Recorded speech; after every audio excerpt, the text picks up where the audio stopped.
Hello，小姐，個袋我幫你放咗喺 cashier 㗎啦，轉頭可以去嗰邊俾錢。我唔係要飲水，我要飲珍珠奶茶。樓下間係有間幾好飲㗎，你一陣有時間可以去買。我要而家飲，你幫我買。我哋鋪頭冇幫人買嘢飲嘅服務嘅，點解咧？我有買嘢㗎喎。因為我哋冇幫人買嘢飲嘅服務㗎。咁你哋服務包咩買賣貨、換貨、退錢、日常店鋪營運。 ？Yes，簡單啲講 ，customer service，provide service to customer，fulfill customers request，customer 覺得口渴要 buy 珍珠奶茶 to customer。或者咁講 Speak English please。唔好意思。 You 講 English。我哋呢度只可以提供一般商品買賣服務。如果你揀完貨，可以去嗰邊俾錢。如果需要拎貨，可以揾我。唔該晒。 OK，既然係咁，你今日唔好諗住做生意啦。小姐，麻煩你跟我出去啊！我口渴，但佢唔幫我，佢點解唔幫我啊？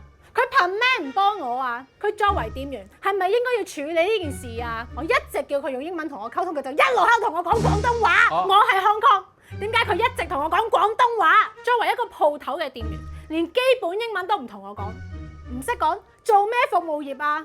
請問我邊度做錯咗？我唯一訴求就係要佢同我講英文，買珍珠奶茶、道歉同埋一個合理解釋。你哋今日唔處理好件事，唔使做生意啊！我講得好清楚，我係香港，我係 LA 嘅資深店務員。我話你知，做店員嘅基礎服務係咩？就係做好服務。你哋連基本英文都溝通唔到，仲做生意？做咩生意啊？得，幫你買，你幫佢買。我保安嚟嘅喎。咁我哋鋪頭有俾租㗎嘛？係啊，所以我咪喺度負責保障呢棟大廈嘅安全咯。係咯，你唔買，佢就喺度嘈，咁我哋就可能會打交，打下咧就可能會拎刀去斬其他商戶，咁咪會好危險咯。所以你去買珍珠奶茶咧，就可以保障到呢座大廈嘅安全啦。你覺得合理啊？ I don't know。總之你哋是打過去 buy to me。我就開咗冇人睇鋪，邊個收錢？如果有人偷嘢入邊個數啊？所以冇可能係我行出去㗎啦。咁成座大廈得我一個保安，冇人睇住，有人打劫混 lift，邊個處理啊？都冇可能係我出去㗎。我幫你睇住先咪得咯。咁我都可以幫你睇住先嘅啫。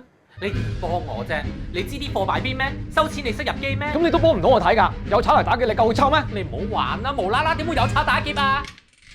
唔好意思啊，我之後轉頭再嚟過啊。